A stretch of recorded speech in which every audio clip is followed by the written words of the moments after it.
Ngwatanio ila yende kuvaniwa ya ulei niyo yina usungio na molo tomwithianu wa kuthinikea mathina ala maende na kwikumbila a Kenya.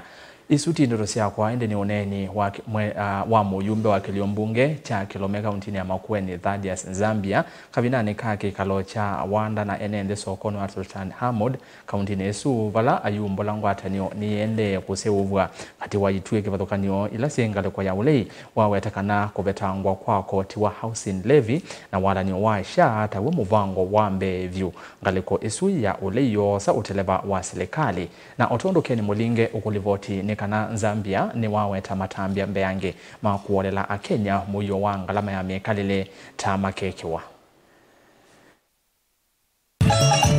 Ndevisi ya kuvia kinando cha nomba cha housing levy hila mondo mauiti ya shava mwana kuangala kwa ndevisi ya useni nekatoa mondo la Zambia wata serikali ya Kenya kwanza ende ya kuvine ya thukumima serikali na mo wamana koti yote ya nana kuende ya kukini ya kuangalama mekalile kwa Kenya on them. Wa Kenya wameumia.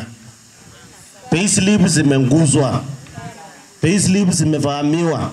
Hata hao security officers ni vile wamenyamaza tu. Payslip zao zimeraruriwa, zimepigwa machimo hivi namna hii. Sawa sawa. Imefika pahali tunasema enough is situlufunga laini tukapige siasa ya 2022. Na mumeona hata juzi the majority part of the government, the majority members of parliament wahapromazimio.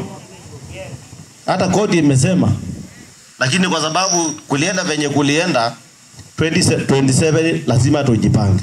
Mathina hao ndai makonanya na serikali wa President William Ruto wa Kenya kwanza lao watanduna ndo na wiva wana nyawiki ta Kenya miaka ili tunaokosa tuleva wandhi ya Kenya. Hii ni siasa na waelezea sasa ya 2027. Lazima sisi wote tujipange tupindue uongozi wenye uliopo saa hii. Tuko pamoja?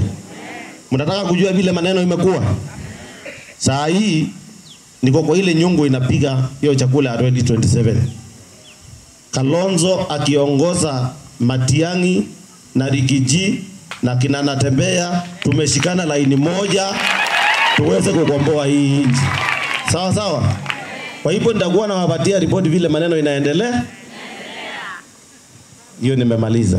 Mutongo TV kuma Sultan Hamud Kilome kauntini ya Makueni. Nyinyi tawa Mulinge.